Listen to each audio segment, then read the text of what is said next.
bersyukur kepada Tuhan. Mari angkat suaramu tinggikan Dia. Ucapkan Engkau baik Tuhan. Engkau baik Tuhan. Kami mau berterima kasih Tuhan. Sebab Engkau Allah yang hidup. Engkau Allah yang hidup. Engkau Allah yang dahsyat. Engkau mengerjakan perkara yang luar biasa atas hidup kami ya Tuhan.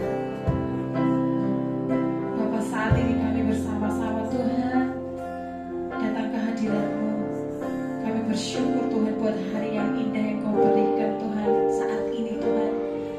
Kami datang kepadamu Tuhan untuk beribadah, untuk memuliakan nama-Mu, untuk menyembah Engkau Tuhan. Kami bawa hati kami bawa hidup kami Bapa. Biar Engkau yang bertahta di atas pujian dan penyembahan kami hari ini Tuhan. Biar Engkau disenangkan dengan pujian dan penyembahan kami hari ini Tuhan. Serta ibadah kami Tuhan mulai dari awal, pertengahan hingga akhirnya Tuhan. Kami mau pulang Tuhan dan kami merasakan hadirat-Mu Tuhan. Kami mau pulang Tuhan dengan kuasa-Mu Tuhan. Kami mau pulang Tuhan membawa api-Mu Tuhan, sehingga hidup kami Tuhan diubahkan Tuhan oleh kuasa-Mu Tuhan. Hari ini kami percaya, kami bertemu Engkau Yesus. Kami percaya kuasa-Mu mengubahkan hidup kami Tuhan. Dan kami mau sambut Tuhan Engkau di tempat ini. Kami mau memuji-muji nama-Mu, kami memuliakan nama-Mu. Terima kasih Tuhan Yesus. Terima kasih dalam nama Tuhan Yesus kami berucap syukur. Haleluya, amin. Amin. Shalom Bapak Ibu Saudara, shalom. Mari kita sama-sama memuji Tuhan. Kita memuliakan Tuhan dengan hati yang penuh dengan sukacita. Kita mau sama-sama pujikan. Hari ini adalah hari yang telah dijadikan Tuhan. Siapa yang percaya hari ini hari yang telah dijadikan Tuhan? Mau sama-sama bersuka cita.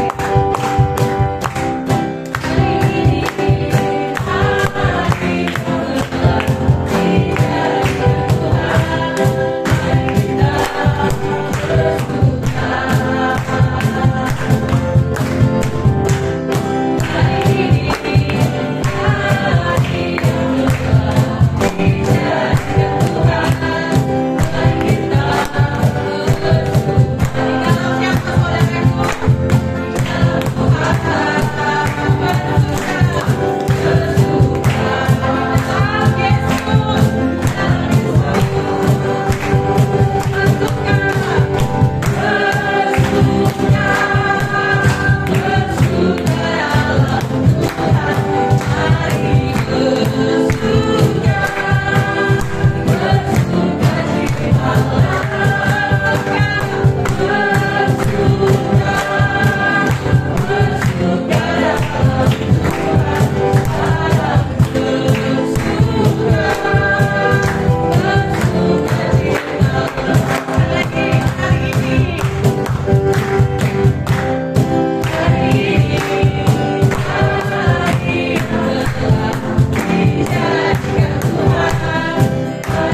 sukacita ketika kita mempunyai Yesus dalam hidup kita. Pasti ada sukacita dalam hidup kita. Karena Tuhan menjadikan hidup kita ini sempurna. Tuhan menjadikan hidup kita ini baik adanya. Mungkin saat ini Bapak Ibu Saudara punya masalah. Mungkin saat ini Bapak Ibu Saudara punya beban. Tapi satu hal, Tuhan Yesus tidak pernah salah menciptakan kita. Dia menciptakan kita sempurna adanya. Dan percayalah bahwa apapun yang terjadi saat ini, semuanya pasti akan indah pada waktunya. Saat ini kita mau sama-sama katakan bahwa semuanya itu baik. Semuanya baik. Sungguh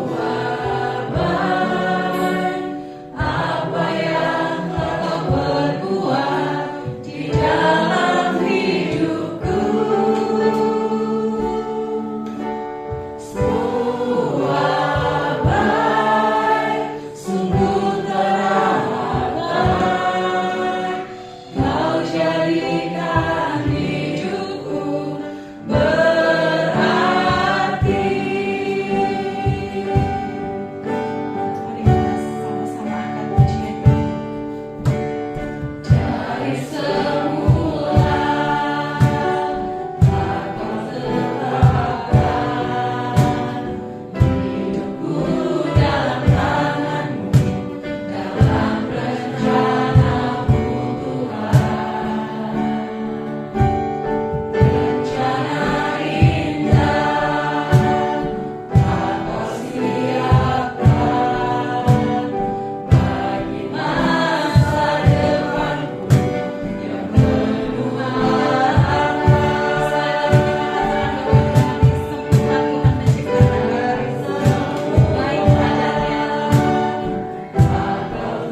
kami mengatakan bahwa Engkau baik atas kehidupan kami. Kami tidak bisa menghitung kebaikan Tuhan atas kehidupan kami. Ialah pagi hari ini kami menaikkan syukur kami, kami menaikkan pujian kami di hadapan Tuhan. Saya mengucap syukur kami boleh bersama-sama pagi hari untuk kami boleh beribadah di tempat ini Tuhan. Ialah setiap pujian dan penyembahan yang kami naikkan pada pagi hari ini, Engkau berkenan atas setiap pujian ini Bapa. Dan kalau tiba saatnya untuk kami siap untuk ditaburi akan benih firman Tuhan, siapkan hati kami, siapkan pikiran kami, bila kami fokus akan setiap pengajaran yang hari ini kami boleh dengar Tuhan. Roh Kudus mampukan setiap kami untuk kami boleh menerima sebagian dari kebenaran Tuhan Yesus, dan mampukan kami untuk kami menjadi pelaku-pelaku akan kebenaran itu. Terima kasih Bapa surga, di dalam nama Tuhan Yesus Kristus, dan mengucap syukur dan doa. Haleluya. Sama-sama katakan amin. Ya, terima kasih untuk tim musik.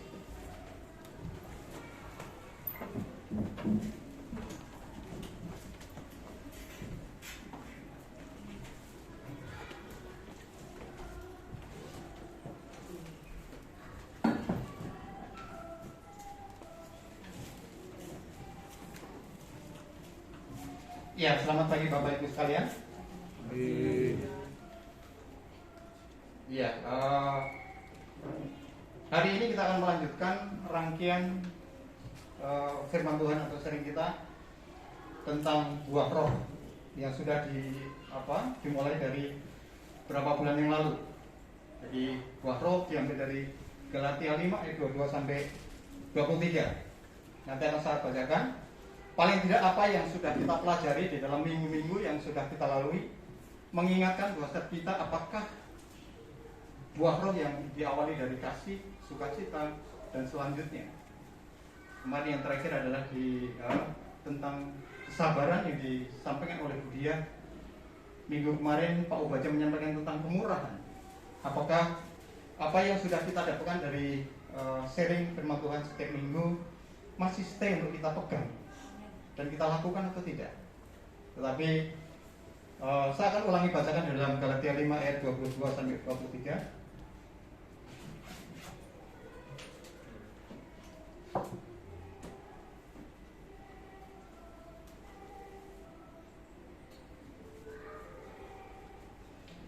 Galatia 5 ayat 22 sampai ayat yang ke 23. Demikian firman Tuhan. Tetapi buah roh ialah kasih, sukacita, damai sejahtera, kesabaran, kemurahan, kebaikan, kesetiaan, kelemah lembutan, penguasaan diri. Tidak ada hukum yang menentang hal-hal itu. Ya, Bapak Ibu, pagi hari ini masih sama dengan tema minggu kemarin, yaitu tentang kemurahan. Suatu kali saya membaca sebuah artikel yang menunjukkan di situ bahwa dunia hari-hari ini menghadapi suatu tantangan yang sangat nyata berkaitan dengan kehidupan kebersamaan maupun tantangan kehidupan bersosial, Bapak Ibu. Tantangan dunia ini adalah satu adalah egoisme, yang kedua adalah individualisme. Ditambah dengan kemajuan teknologi yang hari-hari ini kita bisa menikmati kemudahan teknologi itu. Tetapi tanpa sadar bahwa melalui artikel itu disebutkan ada sesuatu yang melalui teknologi yang maju, justru ada sesuatu yang memperkuat atau memupuk semakin kuat rasa egoisme maupun individualisme tersebut. Hari Minggu kemarin saya ibadah cuma setengah jam saja. Biayanya Mas Kurnia, saya duduk paling depan. Jadi saya cuma setengah 10, saya pulang karena kebetulan saya ada janjian dengan kampus anak saya Yosi di Bekasi. Selesai acara di kampus, saya dengan istri sama anak saya makan di salah satu yang terdekat di Semarang Mesir. Bukankah selama ini Bapak Ibu sering lihat ketika Bapak Ibu pergi ke mall, Bapak Ibu pergi ke rumah makan, bukan pemandangan yang selama ini kita lihat itu sudah terjadi di mana-mana. Orang sibuk dengan gadgetnya, orang sibuk dengan HP-nya. Bahkan kemarin ketika saya makan dengan istri saya, dengan anak saya, itu rumah makan full, nggak ada yang kosong meja sama sekali. Tetapi 99% mereka sibuk dengan HP. Mereka tidak ada sharing, mereka tidak ada ngobrol, mereka tidak ada sesuatu yang dia bicarakan. Tapi mereka masing-masing sibuk dengan apa yang dia pegang. Bapak Ibu, ini justru ini yang dikatakan bahwa ini ada menjadi fenomena yang selama ini kita lihat. Ini yang selama ini kita lihat di mana-mana, nggak cuma di daerah kita, tapi selama ini kita lihat di mana-mana. Itu terjadi, Bapak Ibu. Jadi, tetapi dalam artikel itu berbicara tentang egoisme dan individualisme, ditambah dengan kemajuan teknologi yang begitu rupa. Ternyata ada sesuatu yang hilang di dalam kehidupan manusia, yang tidak pernah kita sadari, yaitu kepekaan, kepedulian. Beberapa bulan yang lalu saya mendengarkan sebuah berita, ada anak muda yang bermain TikTok. Dia bermain TikTok, di sebelahnya itu ada nenek-nenek yang minta tolong.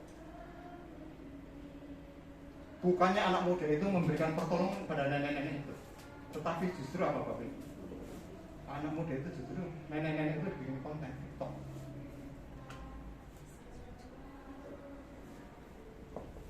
Begitu hebatnya hari-hari ini kalau kita lihat. Anak muda ini lebih kepekaannya terkikis dengan adanya TikTok. Anak muda ini terkikis dengan dia dilihat orang hari-hari ini. Betapa individualisme yang hari-hari ini kita lihat. Betapa egoisme orang-orang hari ini yang kita lihat.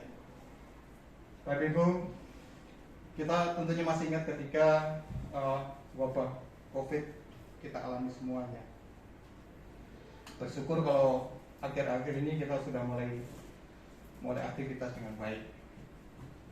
Sekolah sudah mulai aktif, gereja sudah mulai beribadah, perkantoran juga sama. Perekonomian mulai pelan-pelan membaik. Sekalipun belum 100%. Belum 100% seperti sebelum adanya COVID. Tetapi Bapak Ibu, pandemi COVID tidak dialami oleh orang-orang tertentu. Semua orang kita mengalami dengan wabah COVID tersebut. Ini adalah sebenarnya menjadi batu ujian bagi orang-orang percaya maupun bagi setiap kita. Pandemi COVID adalah ujian yang baik secara khusus bagi setiap kita, orang-orang percaya. Bagaimana kita melakukan kemurahan di tengah-tengah egoisme dan individualisme yang ditambah dengan kemajuan teknologi yang semakin maju. Bapak Ibu, kadang-kadang ada satu hal yang mengajar di dalam setiap kita, bahwa saya juga masih punya masalah, saya juga masih punya pergumulan. Masa saya harus menolong orang lain? Sedangkan pandemi kemarin itu kita alami semuanya, tidak pandang bulu siapapun. Tetapi apakah sikap orang percaya yang seperti itu yang dilakukan dalam kehidupan kita hari demi hari? Kita lebih terfokus dengan masalah yang kita alami, kita lebih terfokus dengan situasi yang kita alami. Pagi hari ini tema kemurahan adalah bukan tema yang mudah buat saya. Saya di atas mimbar ini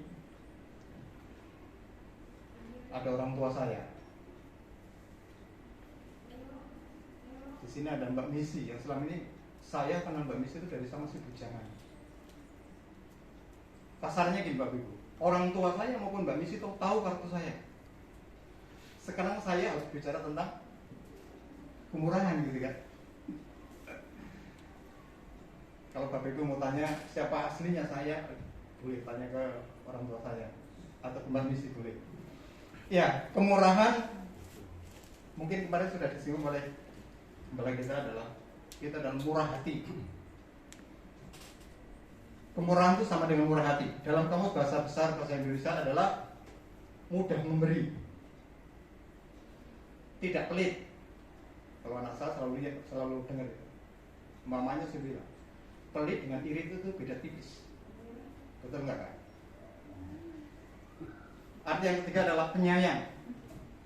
Keempat adalah suka menolong. yang terakhir adalah baik hati.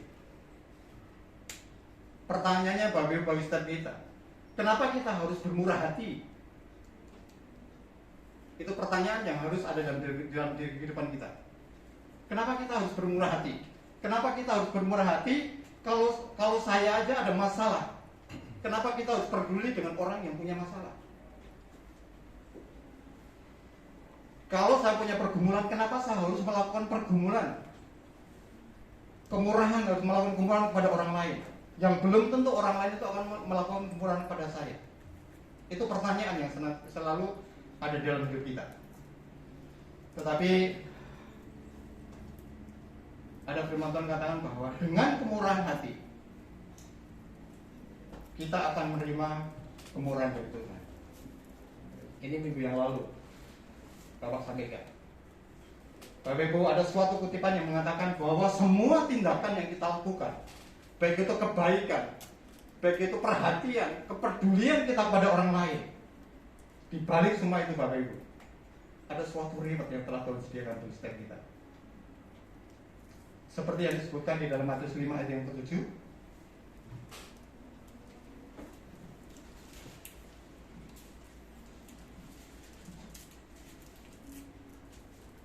Matius 5 ayat yang ke-7.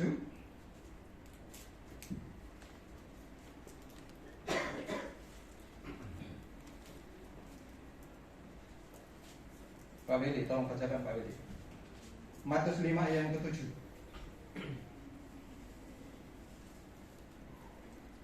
Pak Willy? Ya.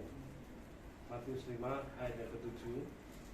Berbahagialah orang yang murah hatinya, karena mereka akan beroleh kemurahan. Amin. Ya, saya akan bacakan ulang. Berbahagialah orang yang murah hatinya, karena mereka akan beroleh kemurahan. Ada suatu kebahagiaan ketika kita tuh bermurah hati kepada sesama kita. Ada suatu kepuasan yang mungkin dunia tidak bisa gantikan ketika kita bermurah hati kepada orang lain. Saya menggarisbawahi di dalam firman Tuhan pada pagi hari ini. Tetapi kadang-kadang ada pertanyaan yang ada dalam benak kita. Kenapa masalah saya belum selesai hari-hari ini? Masalah, problem yang kita hadapi. Karena kita berpikir kita tidak ada henti-hentinya. Masa kita harus bermurah hati gitu kan? Mari kita sama-sama cek di dalam kehidupan kita. Kalau beberapa bulan yang lalu saya pernah sampaikan bahwa kita cek keadaan kita hari-hari ini. Apakah di dalam hidup kita masih ada rasa ego yang selama ini mengikat di dalam kehidupan kita? Ataukah mungkin seperti apa yang sering disampaikan sama istri, apakah kita masih pelit dengan sesama kita? Ataukah hari-hari ini kita memperdulikan kepentingan kita diri sendiri dan kita menutup mata untuk kita melihat orang lain? Kita nggak pernah memperhatikan sekitar kita. Perlu kita cek ulang dalam kehidupan kita, Bapak Ibu. Sederhananya adalah jangan khawatir kalau kita bermurah hati kepada orang lain.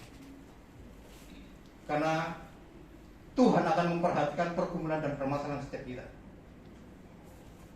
Jangan kita berhenti untuk kita belajar untuk memikirkan orang lain.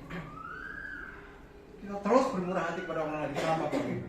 Bukankah Tuhan yang memikirkan setiap langkah kehidupan kita ke depan? Saya garisbawahi bahwa jangan khawatir kalau kita bermurah hati kepada orang lain. Justru kadang-kadang kalau saya sampaikan seperti ini, ada beberapa orang yang bilang seperti ini. Ya sudah, saya akan bermurah hati, biar Tuhan juga bermurah hati sama saya, gitu kan? Betul nggak? Kira-kira benar kan? Dari omongan ini adalah motivasi kita ketika kita memperhatikan orang lain itu menjadi suatu hal yang penting. Ketika saya katakan bahwa saya akan bermurah hati kepada orang lain, biar Tuhan juga bermurah hati sama saya. Seakan-akan Tuhan itu punya utang sama kita. Saya sudah menolong orang Tuhan, sekarang gantian Tuhan tolong saya, gitu kan? Tanpa kita sadari bahwa Tuhan tidak pernah berhutang pada kita, tapi justru kita yang punya hutang sama Tuhan. Buktinya apa Bapak Ibu? Penebusan dosa di kayu salib. Jadi motivasi kita ketika kita hendak melakukan kemurahan menjadi suatu dasar yang penting. Bukan untuk kita menyutangi Tuhan, tetapi karena kita sudah mendapatkan kemurahan yang dari Tuhan. Sama-sama pagi hari ini kita belajar. Kita cek di dalam kehidupan kita.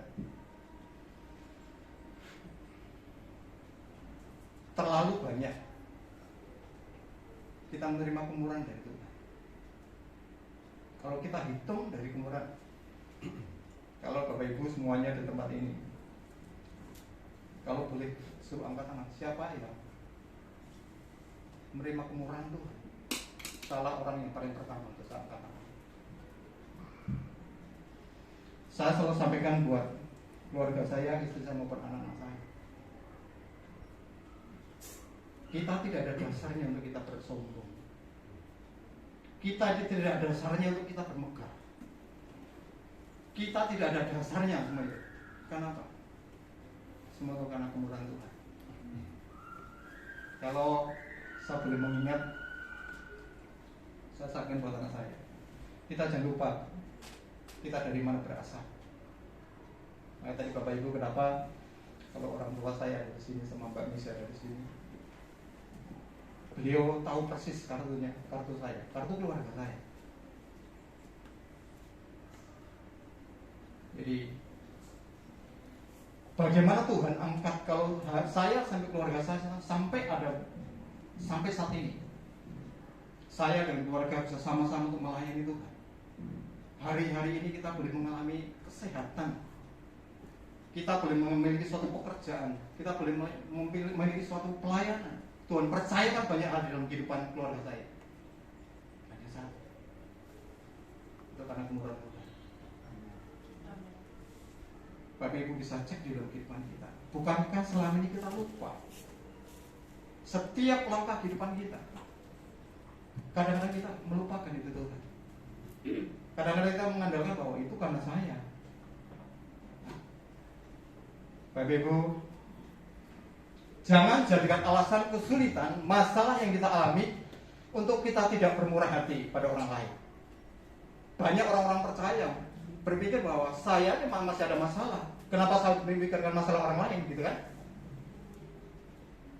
Tetapi mari kita sama-sama kita setuju bahwa jangan jadikan alasan kesulitan kita, masalah kita, untuk kita bisa bermurah hati kepada orang lain. Bapak Ibu, Tuhan bermurah hati kepada semua orang. Tuhan juga maunya bahwa kita juga bermurah hati kepada semua orang. Kemurahan hati Allah dibagikan kepada semua orang. Kemurahan hati kita harus juga dibagikan ke semua orang. Seperti Tuhan juga demikian. Kita akan buka di dalam Matius 5.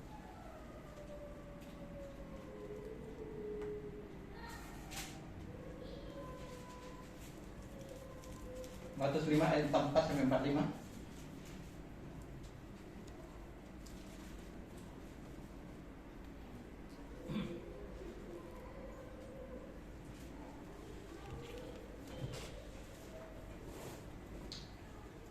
Matius 5 ayat 44 sampai 45. Saya akan bacakan bagi Bapak Ibu pada pagi hari ini. Demikian firman Tuhan. Tetapi aku berkata kepadamu, kasihilah musuhmu dan berdoalah bagi mereka yang menganiaya kamu. Karena dengan demikian kamu menjadi anak-anak Bapamu yang di surga, yang menerbitkan matahari bagi orang yang jahat dan orang yang baik, dan menurunkan hujan bagi orang yang benar dan orang yang tidak benar. Amin. Bapak Ibu, semalam ketika kita habis youth atau dewasa muda sekitar jam 9 lewat sedikit, saya nyampe rumah langsung hujan. Saya yakin bahwa hujan itu merata. Hujan tidak dinikmati orang-orang tertentu, orang-orang benar. Tuhan bukan ini hujan khusus orang benar, biar tumbuhannya subur, enggak. Tetapi hujan itu dinikmati oleh semua orang, termasuk matahari. Ketika matahari terbit dari pagi ketika saya goes, dari matahari yang kelihatan sampai jam 9, itu dinikmati oleh semua. Jadi kemurahan secara umum Tuhan berikan buat semuanya. Tetapi kadang-kadang kita mengasihi orang. Kita mengasihi orang karena orang itu mengasihi kita. Kadang-kadang kita bermurah hati kepada orang yang pernah bermurah hati pada kita. Kita melakukan kemurahan itu karena ada imbal baliknya. Tetapi Tuhan nggak mau seperti itu, Bapak Ibu. Kemurahan hati bukan sekedar dibagikan kepada semua orang, tetapi juga lihat situasi dan kondisi juga yang harus kita lihat. Kita Roma 5 ayat yang ke-8.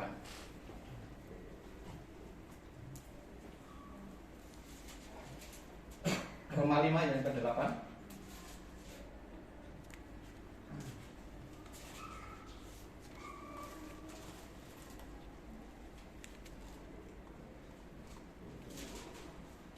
Niki boleh bacakan? Roma 5 ayat 8. Akan tetapi Allah menunjukkan kasih-Nya kepada kita oleh karena Kristus telah mati untuk kita ketika kita masih berdosa. Amin. Roma 5 ayat 8 dikatakan, akan tetapi Allah menunjukkan kasih-Nya kepada kita oleh karena Kristus telah mati untuk kita ketika kita masih berdosa. Bapak Ibu, ketika kita masih berdosa itu perlu kita garis bawahi. Itu menunjukkan kondisi dan situasi, Bapak Ibu.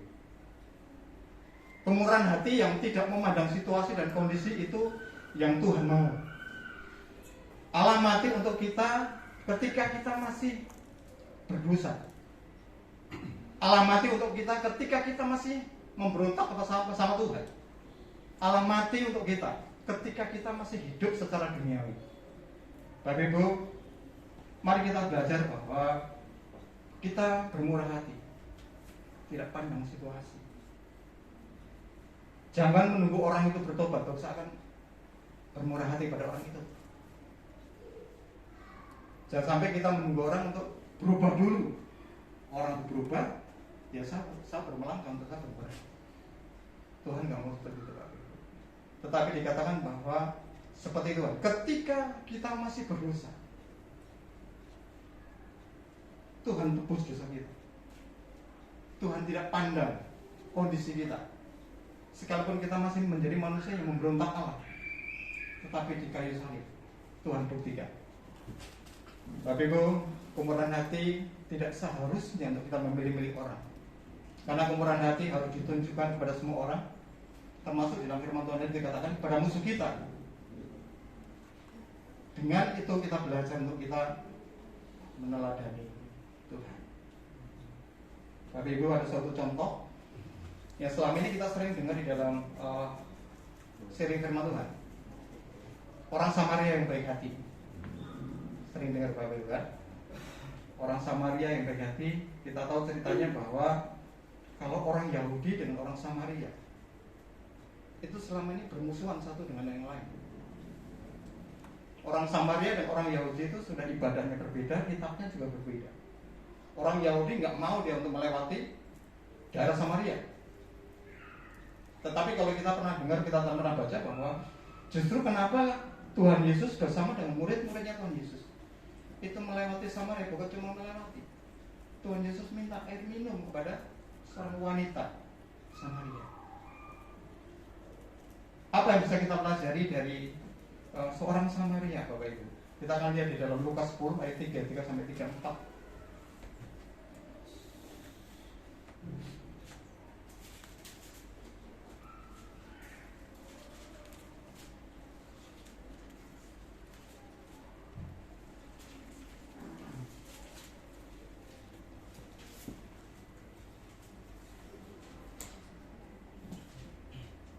Lukas 10 33 sampai 34. Ya, kita ambil dua ayat aja, kita nggak dari ayat yang ke-25 orang Samaria yang baik hati, nggak usah. 33 sampai 35. Saya akan bacakan bagi Bapak Ibu pagi hari ini. Demikian firman Tuhan. Lalu datang seorang Samaria yang sedang dalam perjalanan ke tempat itu. Dan ketika ia melihat orang itu, tergeraklah hatinya oleh belas kasihan. Ia pergi kepadanya lalu membalut luka-lukanya. Sesudah ia menyiraminya dengan minyak dan anggur, kemudian ia menaikkan orang itu ke atas keledai tunggangannya sendiri, lalu membawanya ke tempat penginapan dan merawatnya. 35. Keesokan harinya ia menyerahkan 2 dinar kepada pemilik penginapan itu. Katanya, rawatlah dia, dan jika kau belanjakan lebih dari ini, aku akan menggantikannya waktu aku kembali. Bapak Ibu, keren banget gitu kan? Nggak cuma sekedar menolong di tempat, tetapi dia mengantar sampai ke penginapan. Nggak cukup sampai di situ, tetapi dia meninggalkan biaya selama dirawat di tempat itu. Bahkan terakhir dikatakan, kalau ada lebih dari uang yang kami keluarkan, saya akan datang dan kembalikan. Itu kan keren sekali. Dari Lukas 10, 33 sampai 35 ini, apa yang bisa kita pelajari dari kisah orang Samaria ini, Bapak Ibu? Yang pertama adalah orang Samaria ini melihat. Orang Samaria memiliki kemampuan untuk melihat penderitaan orang lain. Orang Samaria ini melihat, bukan sekedar melihat, tapi mendekat. Dia tahu kalau, oh ya ini orang yang habis dirampok gitu kan. Dan punya kemampuan melihat penderitaan orang ini. Dari step ini kita bisa lihat, Bapak Ibu, ada banyak orang yang melihat tetapi tidak punya kemampuan untuk melihat penderitaan orang lain. Contohnya adalah Imam dan Barat dan Lewi. Imam dan Lewi sama-sama lewat tempat itu, tetapi dia tidak berhenti sama sekali. Justru dia mempercepat langkahnya untuk meninggalkan korban. Apa yang ada dalam pikiran Imam maupun Lewi? Kalau saya berbuat menolong orang itu, apa yang terjadi dengan diri saya? Tapi beda dengan orang Samaria. Ketika orang Samaria melihat korban itu, dalam hatinya berpikir, kalau saya tidak menolong orang yang sakit ini, yang jatuh ini, apa yang akan terjadi buat orang tersebut? Tentunya beda persepsi. Orang Lewi maupun Imam, bagaimana dengan dirinya? Tetapi orang Samaria, bagaimana nasibnya untuk orang? Bapak Ibu, ada tradisi di bangsa Yahudi, kalau ada orang menyentuh jenazah itu najis. Dia tidak dikasih tugas pelayanan di bait suci itu selama 7 hari. Dan orang Imam dan Lewi ini yang memutuskan bahwa saya lebih memilih untuk seremonialnya dibanding saya menolong orang.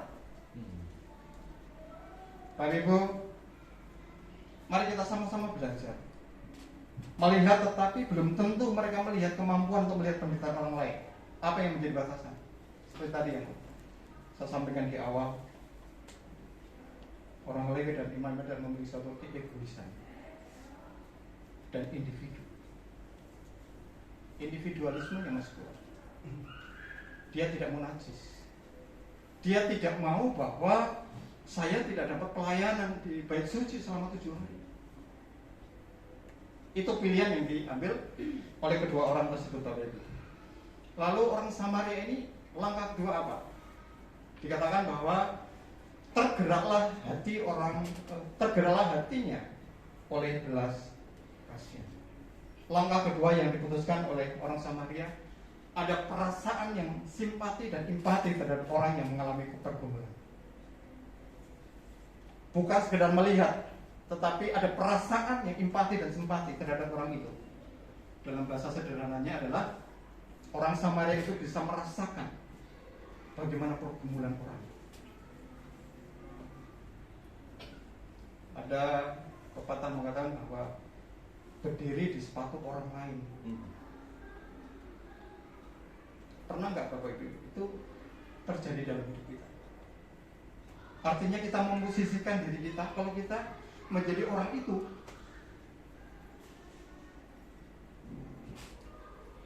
Ini adalah pelajaran yang sederhana untuk kita bisa menumbuh kembangkan rasa empati dan simpati.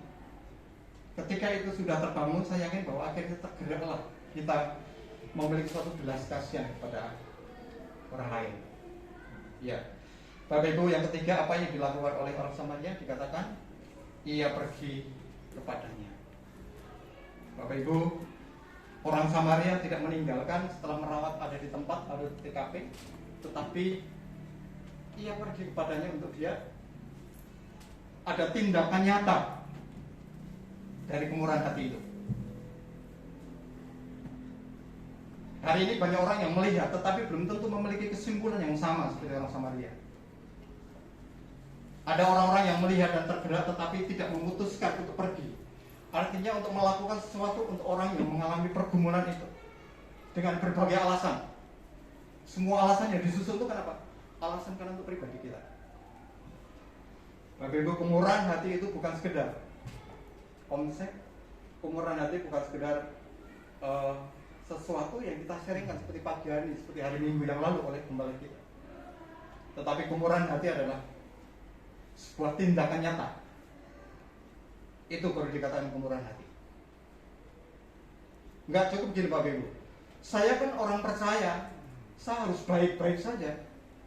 Nggak cukup sampai di situ. Saya kan sudah bermurah hati kepada orang lain, ya sudah cukup sampai di situ. Nggak cukup sampai itu. Tetapi sampai titik untuk kita memiliki tindakan yang nyata buat sesama kita atau buat orang lain. Kalau tidak ada tindakan yang kita lakukan, itu cuma sekedar apa Bapak Ibu? Kita cuma bilang kasihan ya, gitu kan? Kasihan ya. Jadi kemurahan adalah sesuatu tindak nyata atau praktek. Ketika saya masih tinggal di Cibiru, pada waktu itu ekonomi kami juga belum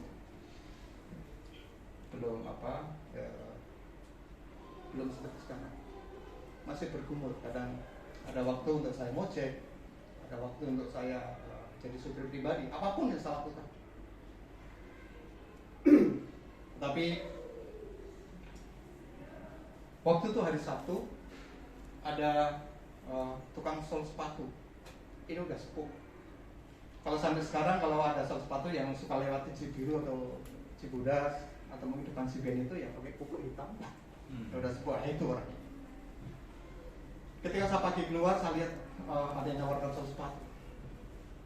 Waktu itu sepatu saya satu-satunya masih cukup lah, belum perlu untuk disol. Tetapi pada saat itu hati saya katakan, sol aja. Makanya saya berhentikan bapak itu, jadi sol itu berhenti dan saya berikan sepatu saya untuk disol. Saya tanpa nanya harga, langsung dijalankan. Saya masuk ke dalam ke dapur, saya bikin teh manis 2 gelas. Saya duduk sama-sama dengan bapak-bapak ini sambil ngobrol. Biasa, saya kalau nggak ngobrol pusing mulai. Ngobrol saya. Ngobrol, tapi bukan ngobrol tentang hal-hal yang nggak baik bapak ibu. Ngobrol yang benar-benar apa ya? Katanya sih punya sesuatu yang motivasi, tapi apa itu namanya? Jadi saya ngobrol dengan bapak ini, akhirnya satu titik kita cerita tentang keluarga. Dia cerita tentang istrinya, dia cerita tentang anaknya. Dan dia bilang bahwa anak saya itu epilepsi pak. Saya tanya penghasilan seminggu berapa, terus pulangnya berapa bulan sekali, tergantung penghasilan pak. Kalau sebulan dapat penghasilan lumayan untuk PP sebulan. Karena saya harus beli obat untuk anak saya, karena dia harus beli obat itu rutin. Saya tanya memang berapa pak itu kalau beli obat? 1 bulan itu berapa? Dia menyebutkan secara nominal. Udah, singkat cerita selesai, saya tanya, bapak mau pulang kampung nggak? Hari Selasa pak, saya mau pulang kampung. Baik. Hari Senin bapak ketemu di kantor, itu ada kantor yang biru itu, kantor besar itu. Bapak nanti tanya, nama saya Agus. Jadi hari Senin jam 9, bapak itu ada di pos 1. Saya gini-gini punya anak buah, tapi anak buah satpam ini Mas Andi Balap. Anak buah saya udah kontak, Merpati ada tamu. Tapi tamunya ini sol sepatu, mereka nggak heran gitu kan. Ini tamu sol sepatu loh, dan saya bilang nggak apa-apa. Jadi suruh duduk di depan pos, kasih minum. Kata yang jaga di pos 1, ini komandan tuh aneh. Itu orang sepatu suruh ngambil minum gitu kan. Akhirnya saya datang, saya sudah sepakat dengan istri saya dengan bahwa kita akan akomodasikan untuk beli obat selama 1 bulan, serta ongkos pulang kampung kita tulis dalam amplop. Saya bilang, Pak, Bapak jadi pulang besok? Ya jadi pulang Pak Agus. Ya Pak, ada titipan dari istri saya, ini biar bisa untuk hidup. Ibu,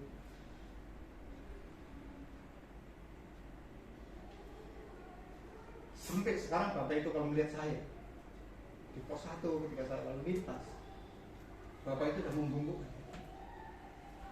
Maaf, bukan saya gila hormat. Tetapi kadang-kadang kita tidak sadar bahwa apa yang selama ini kita anggap kecil, tetapi itu punya nilai yang sangat besar bagi orang yang memerlukan. Kadang-kadang kita menganggap itu sepele, kadang-kadang itu menganggap sesuatu yang sederhana, tetapi itu bernilai ketika itu jatuh pada orang yang sungguh-sungguh memerlukan. Bapak Ibu, tema kemurahan hari ini seperti tadi saya bilang tidak cukup untuk kita khotbahkan. Yang paling penting adalah kita praktekkan. Karena Tuhan sewaktu-waktu bisa bicara dengan kita. Sepanjang perjalanan hidup kita, dimanapun kita melangkah, Tuhan bisa bicara.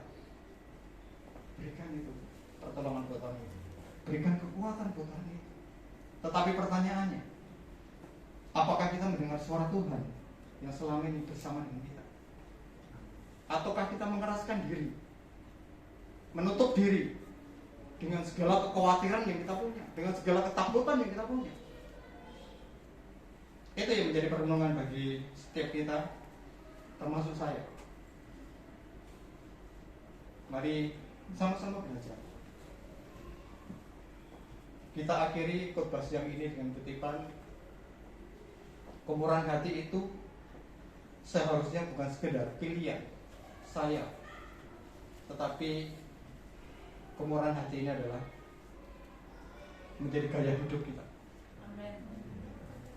Ulangi, kemurahan hati itu seharusnya bukan sekedar pilihan saya. Yang harus kita lakukan di dalam kemurahan itu adalah menjadi gaya hidup kita di dalam kehidupan kita. Kita harusnya menjadi orang-orang yang sangat siap melakukan kemurahan hati, menolong orang lain seperti orang Samaria yang menolong orang lain. Karena Bapak Ibu, saya sering katakan di dalam keluarga saya, kadang-kadang kesempatan hari ini belum tentu saya akan ketemu ke depannya. Ketika saya ketemu dengan seorang sepatu, belum tentu ketika pada saat itu saya mengeraskan hatinya, saya kata, wah sepatu saya masih bagus kok, ngapain saya rusak? Tetapi dalam hati saya mengatakan apa? Belum tentu kamu akan ketemu Bapak Ibu di kemudian. Mari sama-sama sadari bahwa hidup ini adalah karena kemurahan Tuhan. Saya terlalu banyak menikmati kemurahan Tuhan. Makanya seperti tadi saya katakan Bapak Ibu, saya pribadi maupun keluarga tidak ada yang bisa saya sombongkan dalam hidup ini. Karena saya tahu dari mana saya berasal. Pernikahan di tempat ini yang paling lama saya sudah 30 tahun. 30 tahun ketika saya dipersatukan di dalam pernikahan kudus. Saya tidak dibekali, oh ya, saya ketika saya sudah punya rumah tangga, saya harus seperti ini, saya harus seperti ini, harus buka usaha seperti ini. No. Saya tinggal di Sempu, sambil Sentra Medika. Kita tinggal di 3 petak. Ketika dengan keterbatasan ekonomi yang ada, yang kerja cuma saya, istri saya kerja di rumah sakit, tapi karena fisiknya nggak menunjang, keluar akhirnya. Karena pas waktu itu hampir anak saya yang pertama. Rasa khawatir ada nggak? Ada. Tetapi jalanin aja terus gitu kan. Tetapi ketika kita dalam keadaan sulit, apakah kita menutup untuk kita bermurah? 3 petak depan, tengah, sama dapur. Yang ikut saya itu ada 4 orang. Ikut mau cari pekerjaan. Itu darinya Mas Niki. 4 orang itu udah berduyun-duyun ikut saya. Saya bilang, aduh ini mau cari kerja gimana caranya gitu kan. Ketika saya pindah ke Bulak Kapal, saya berpikir, wah ini jauh dari kota, dari Cikarang, pasti orang yang ikut saya udah sepi gitu. Di Solo semakin banyak. Apakah mereka yang ikut saya orang anak-anak Tuhan? Enggak. Orang Lampung ada, orang mana? Batang, orang Batang ada, dari berbagai ada. Sampai kemarin ketika di Delta Mas ada satu ya, kita sama-sama datang, orang Sumedang, 3,5 tahun bersama dengan kita. Dan kalau kemarin saya dengar dari anak saya, namanya Sandi. Sandi sekarang udah diangkat karena tetap loh, bukan Sandi. Sandi ini sudah diangkat karena tetap. Kerja di mana Bapak Ibu? Di Epson, bukan Epson PT ini, di Jakarta. Suatu kepuasan atau kebanggaan ketika saya boleh mendengar. Jadi itu ya saya katakan bahwa bagi kami tidak ada yang perlu kami sombongkan, karena kami selalu sadar dari mana saya berasal, Tuhan angkat sampai saat ini. Amin. Iya, Bapak Ibu, saya minta maaf kalau penyampaian hari ini kurang berkenan. Tetapi saya mengajak bagi Bapak Ibu, melalui pengalaman perjalanan hidup saya 30 tahun pernikahan kami, bagaimana kami untuk belajar untuk kami bermurah hati. Sekalipun kami tidak sempurna, tetapi ketika kami punya waktu, ketika kami punya tenaga pada saat itu yang kami berikan. Jadi kemarin saya dengan Bu Riris kita satu penginapan di Hotel Bintang 5. Itu benar-benar keren gitu ya. Banyak belajar. Saya nginep 2 malam, Bu Riris 2 malam sudah. Oh, puji Tuhan. Segala sesuatu pasti akan mendatangkan kebaikan. Iya. Sampai di sini firman Tuhan pada pagi hari ini. Kita akan undang untuk pemain musik bel dan singer.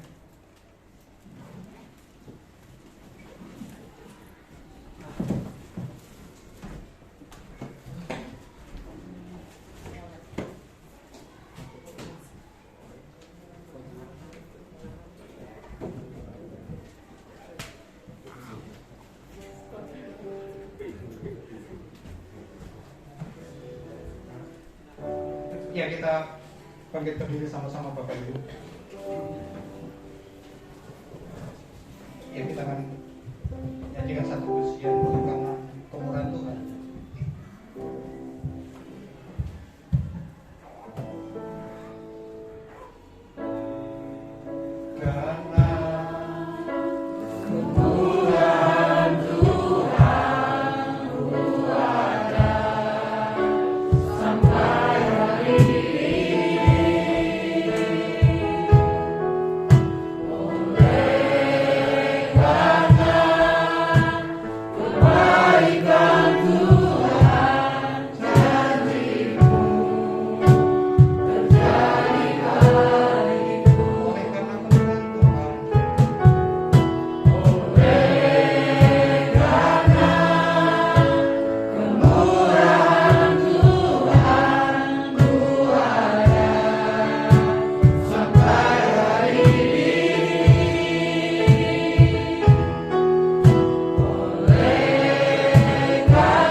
Biarlah Tuhan yang senantiasa menyempurnakan dari setiap benih firman Tuhan pagi hari ini Tuhan. Hamba-Mu terbatas di dalam berkata-kata, di dalam kebenaran ini. Tetapi satu yang kami percaya bahwa kebenaran itu tidak pernah terbatas, untuk senantiasa terus berbicara atas setiap jemaat yang ada di tempat ini Tuhan. Terima kasih Bapa surga, terima kasih Kudus. Mampukan kami untuk kami menjadi pelaku-pelaku kebenaran. Bila kami boleh dikenal menjadi orang-orang yang terbiasa hidup benar. Kami dikenal orang bukan sekedar kami percaya kami rajin ke gereja, tetapi kami dikenal menjadi pribadi yang semakin hari kami semakin membawa Kristus dimanapun kami ada. Terima kasih Bapa surga, terima kasih Roh Kudus. Kami ucap syukur buat benih firman-Mu pagi hari ini. Kami serahkan di dalam tangan-Mu. Hanya di dalam nama Tuhan Yesus Kristus kami mengucap semua doa. Haleluya. Amin. Ya, silakan dulu Bapak Ibu. Terima kasih kepada Pak Agustinus yang sudah menyampaikan firman Tuhan. Sungguh firman Tuhan yang luar biasa ya Bapak Ibu saudara semua ya. Mesti memberkati Bapak Ibu semua ya. Apa gembala kita? Gembala sama Ibu ada di Solo pada saat ini. Jadi tadi pagi WA sama saya bahwa kalau sampaikan salam untuk jemaat UPT Injil Thomas. Kita mengingatkan Natal kita hari Minggu tanggal 11 Desember jam 5 sore ada di Hotel Zuri Express Lipo Cikarang di belakang McD. Jadi harapan kami adalah kita semuanya bisa ambil bagian di dalam Natal ini. Yang ketiga adalah Komsel Jumat ini ada di Lipo Cikarang. Ini Lipo Cikarang banyak sebenarnya. Yang tinggal Lipo Cikarang, Cikarang Baru, boleh angkat tangan coba. 1, 2, 3, 4, 5, 6, 7, 8, 10. Jadi harapan saya ketika Komsel hari Jumat besok kita bisa sama-sama. Jadi Bapak Ibu yang rindu ketempatan ke rumahnya untuk Komsel, boleh hubungin kami. Jadi kita bisa bergantian. Jadi kalau yang Jumat kemarin kita sudah libur karena saya KO, Pak Baja juga waktu itu ada ke Solo ya, ke Cirebon. Jadi mari kita sama-sama tumbuh kembangkan Komsel di Lipo sama dengan Komsel yang ada di KSP. Tapi besok giliran di Lipo. Iya, itu aja. Terima kasih untuk setiap persembahan yang telah Bapak Ibu berikan, baik persembahan umum maupun persembahan persepuluhan. Untuk persembahan Natal terakhir adalah awal bulan November. Jadi minggu depan 1 minggu lagi. Ya, demikian. Jadi kita akan akhiri ibadah kita pagi hari ini. Mas Andi untuk bisa minta tolong doa.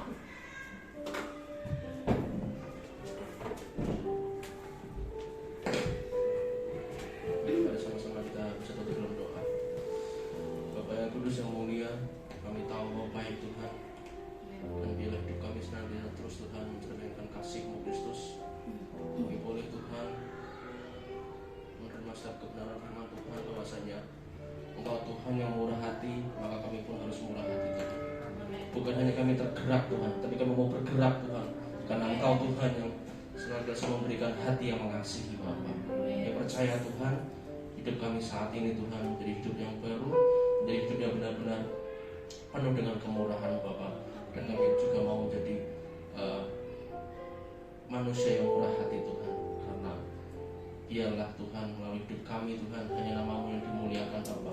Melalui apa yang kami kerjakan Tuhan, nama-Mu ditinggikan Tuhan, bukan karena kuat gagah kami Tuhan, melainkan oleh karena Roh-Mu Tuhan yang ada dalam kami, dan kami terus Tuhan menjadi pelaku-pelaku firman Bapa. Terima kasih, kami bersyukur Tuhan untuk pagi hari ini Tuhan. Kami mau bersatu hati berdoa Tuhan untuk bangsa kami Indonesia Bapa. Kami percaya Tuhan, bangsa kami di tangan-Mu Tuhan. Bangsa kami Kau bentuk Tuhan sehingga boleh Tuhan menjadi bangsa yang benar-benar takut akan Engkau Tuhan. Bangsa yang benar-benar terus Tuhan memuliakan nama-Mu Tuhan dalam setiap agenda demi agenda yang boleh pemimpin-pemimpin kami adakan Tuhan. Berdoa juga Tuhan untuk setiap ke pemerintahan Tuhan, presiden, semua jajarannya Tuhan, sampai yang di tingkat RT RW. Kami percaya Tuhan sendiri yang berikan hati yang baik, yang benar Tuhan, mempunyai setiap pemikiran yang benar Tuhan, sehingga boleh membawa bangsa kami ini kepada satu bangsa yang benar-benar maju, bangsa yang bertumbuh oleh karena nama Tuhan. Biarlah bangsa kami ini tetap senantiasa tinggal di dalam perkenan-Mu ya Bapa. Kami percaya Tuhan, di masa-masa ini Tuhan, biarlah Kau bawa kami Tuhan bangkit dan menjadi terang ya Bapa, di tengah banyak berita simpang siur, bahkan setiap berita yang kami dengar mungkin satu ketakutan. Kami percaya kami tetap tinggal dalam kebenaran firman-Mu, karena firman-Mu berkata Tuhan, janganlah takut, sebab Engkau beserta kami Bapa. Dan kami mau belajar itu Tuhan, kami mau mempraktikkan itu Bapa. Kami tidak mau takut Tuhan dengan setiap peristiwa demi peristiwa yang ada. Kami tidak mau takut dengan setiap berita-berita yang kami dengar Tuhan, karena kami punya Allah yang hebat, kami punya Allah yang berkuasa, kami punya Allah yang powerful Tuhan untuk mengubah semuanya itu Tuhan menjadi satu sukacita dan kegirangan buat hidup kami Bapa. Terima kasih Tuhan Yesus, kami percaya Tuhan kami boleh aman di tangan-Mu ya Bapa. Terima kasih Tuhan, kami percaya Tuhan setiap hidup kami pun juga Tuhan Kau yang rencanakan, Kau yang atur Tuhan, yang berkati setiap kami Tuhan di tempat ini, setiap jemaat yang ada juga Tuhan mungkin yang belum bisa hadir. Yang percaya kesehatan ada pada kami Tuhan, kelimpahan Tuhan senantiasa Tuhan curahkan, sehingga hidup kami Tuhan boleh menjadi berkat dimanapun kami berada ya Bapa. Kami percaya Tuhan setiap hidup kami Tuhan boleh membawa nama Tuhan di setiap langkah-langkah kami Bapa. Kami bersyukur Tuhan untuk hari ini, kami mengucap syukur untuk penyertaan-Mu yang sempurna atas hidup kami sepanjang hidup kami Bapa. Terima kasih Tuhan Yesus. Berdoa juga Tuhan untuk gereja kami Tuhan yang sebentar juga akan melakukan perayaan Natal dan ulang tahun Tuhan. Kami percaya Tuhan yang berkati setiap perencanaan yang ada, setiap pra sampai nanti ibadah, sampai nanti paskanya Tuhan. Kami percaya Tuhan, Tuhan yang campur tangan, Tuhan yang cukupkan, Tuhan sediakan apa yang boleh diperlukan Tuhan.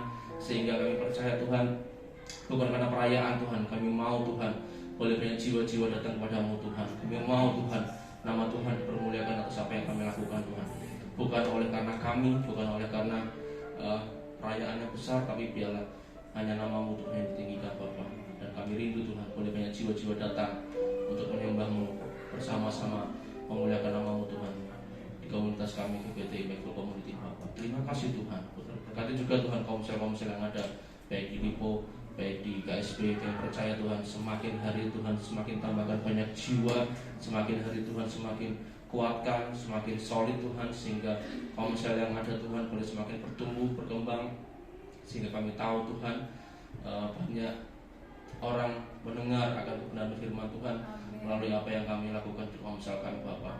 Kami boleh menjadi berkat, kami boleh menjadi dampak Tuhan, baik di tangga kami kanan kiri maupun di komunitas kami yang lain. Kami percaya Tuhan hidup kami boleh membawa nama Kristus di setiap hari yang kita Bapa. Terima kasih Tuhan Yesus.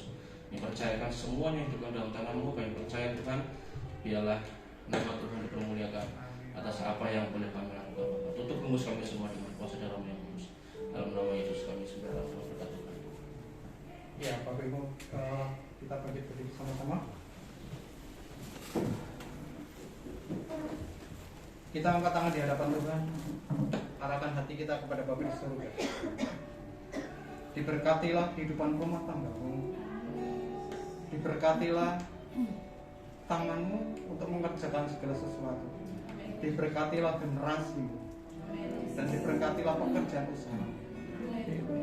Bapak Ibu, mari kita arahkan hati kita pada Bapa di surga. Marilah kita pulang bersama-sama dengan membawa berkat dari Allah Bapa di surga. Kiranya kasih karunia dan sejahtera dari Allah Bapa di surga menyertai kita mulai siang hari ini sampai selama-lamanya, sampai Tuhan Yesus datang kedua kalinya menjemput kita di awan-awan yang permai. Yang percaya sama-sama katakan